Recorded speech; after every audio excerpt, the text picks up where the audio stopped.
A hero traitor has been revealed in One Punch Man. If you read One Punch Man, you know that it's filled with interesting and unique characters, many of which you don't think will have an importance in the story at all, seeing as how sometimes they might appear in a panel or a chapter or two of the manga and never be seen again. Well, in chapter 183 of the manga, that might have actually changed because a very minor character, or seemingly a minor character prior to this chapter, has almost certainly been confirmed as a traitor to the Hero Association. In the aftermath of Saitama vs Tatsumaki, the various heroes that make it to the scene in the basement of the Hero Association where the battle actually began start wondering about this mysterious organization, the Tsukiyomi, which of course is the organization that tried to kidnap Psychos a few chapters prior, and is apparently an organization that creates artificial espers like the one that we saw fight Tatsumaki named Apollo, and presumably many others. Well, as the heroes are kind of contemplating this new powerful organization, someone that we haven't seen in a while actually interjects into the conversation, that of course being Gearspur. Well, what Gearspur says next has some very serious implications and raises some very interesting questions. Gearspur pretty much interjects in this conversation and talks about the Tsukiyomi as some kind of urban legend that circled around Esper circles and is nothing more than some ridiculous myth or urban legend. He's very adamant about this actually, and it seems like he's very interested in convincing the other heroes that this is also the case. Well, us being the readers actually seeing Tsukiyomi members appear just a few chapters prior, and the fact that we now know that Tatsumaki has revealed that the mysterious organization that held Tatsumaki captive when she was a little girl and did experiments on her was actually the Tsukiyomi. So knowing that Gearspur is straight up lying here, that raises the major question. Why is he lying? Why is Gearspur trying to take the Hero Association off the Tsukiyomi's tail? Well, believe it or not, the seeds for this moment were actually being planted in the story by One and Murata behind the scenes for over 50 chapters. And today what I'll be doing is breaking down the various instances throughout the manga that explains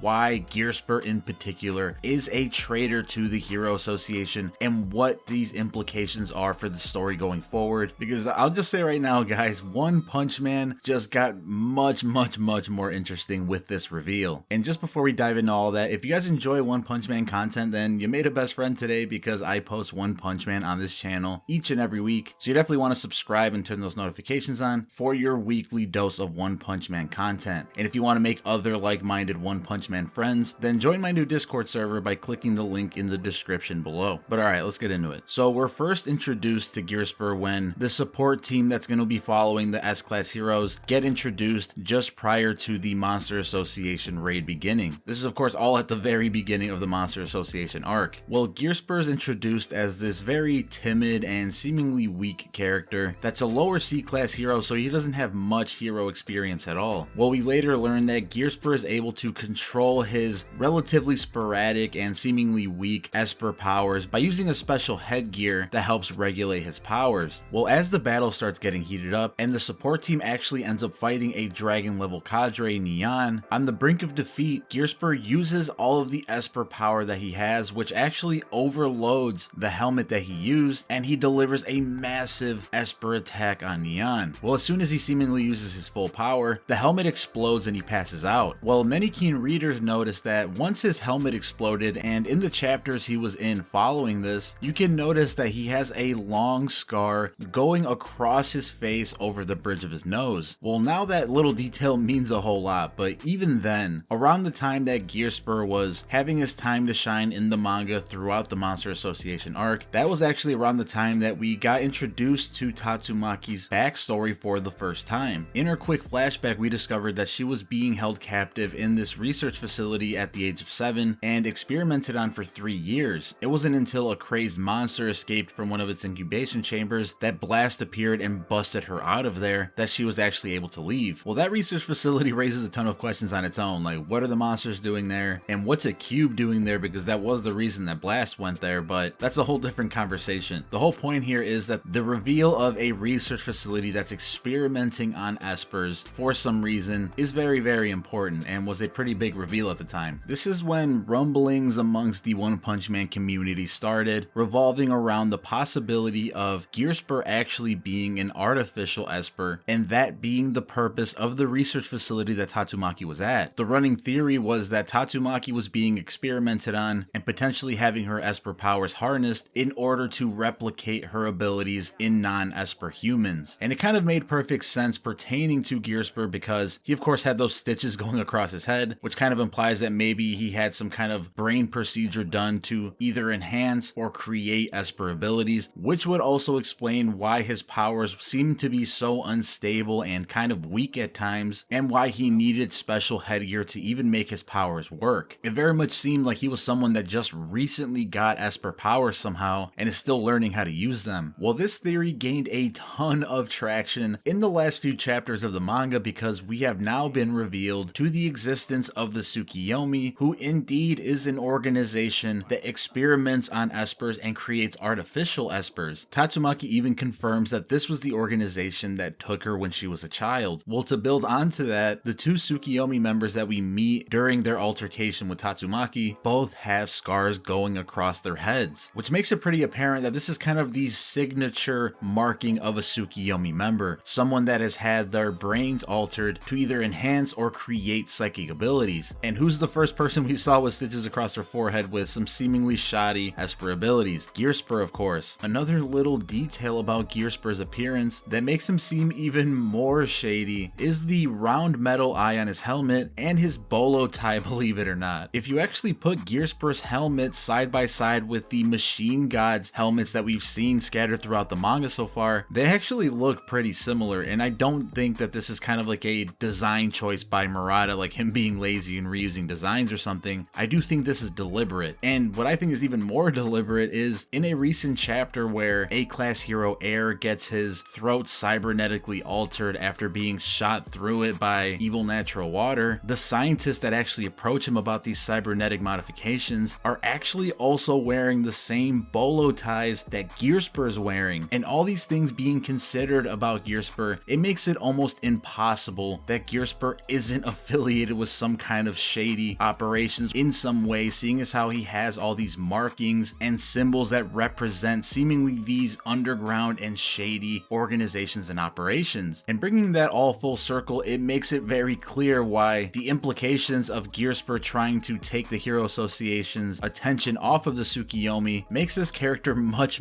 more important than we originally thought. Not too long ago, I actually made a full video on Gearspur talking about his importance in the story, where I thought that it was a possibility that he might even be involved in resurrecting God, seeing as how he seemingly has all these ties to very important players that also seem to be influenced by God in some way. Like, for example, the research facility that Tatsumaki was in that had a God cube in it. They obviously know the existence of God and are either trying to resurrect him in some way or harness his power or work with him in some sort of way. We're not really sure exactly what their goal is because the Tsukiyomi is a brand new concept to us in the story and hasn't had much elaboration at all. But the fact of the matter is that whatever their intentions are, they seem to be a pretty evil organization. Now, what this might mean for the future of One Punch Man is that at a very critical moment, at a crucial point in the story, Gearspur is going to be revealed as a traitor, but at that point it might be too late. Gearspur might have been planted into the Hero Association for a specific goal, and once he meets that goal, it might mean dire implications for the Hero Association, and things are going to totally hit the fan for the good guys. Now, I for one believe that although Gearspur seems very sus in this chapter, I do think that he isn't going to be like a full-on heel, like straight up evil villain that's going to betray the heroes, because in the chapters that we saw him during the Monster Association arc, it did seem like he was getting up like a genuine character arc that kind of built him up to be this up-and-coming hero that has good morals and has built strong relationships with other up-and-coming heroes, like Captain Mizuki, for example. So I really don't think one plugged that into the manga just to kind of throw it all away and have Gearspur actually be a villain. There is a possibility that Gearspur is some kind of sleeper agent for the Tsukiyomi versus being someone that's fully aware of their intentions and plans. We saw in Apollo's battle with Fubuki and Tatsumaki that they actually have the ability to activate certain pills or devices inside of human bodies by using a psychic trigger. We saw this when he activated a pill in Fubuki's body that had some sort of sleeping agent in it. A very similar thing could have happened to Gearspur, where seeing as how Tsukiyomi members seemingly had their brains like directly altered by some kind of scientist, it'd be very easy for them to plant something in their brains as well that either brainwashes them or anymore kind of makes them a ticking time bomb where once a certain event happens or a certain trigger is set, they then begin completing orders on a specific mission that they were given. Think of like the Winter Soldier from Captain America or something. It is possible that there's a similar trigger or some kind of mind control agent in Gearsper's brain that will eventually be activated and will cause him to wreak havoc from within the Hero Association. It's possible that he was programmed to think that the Tsukiyomi was actually some kind of urban legend and was programmed to try to throw the heroes off of their trail at all times whenever possible. These past few chapters has made it pretty clear that espers are going to play a major role in the story going forward, with this evil organization Tsukiyomi seemingly working behind the scenes to potentially resurrect God and create the single greatest threat to humanity in One Punch Man. And it's pretty crazy to think that it all might get triggered at some point by some scrawny and seemingly weak C-class hero.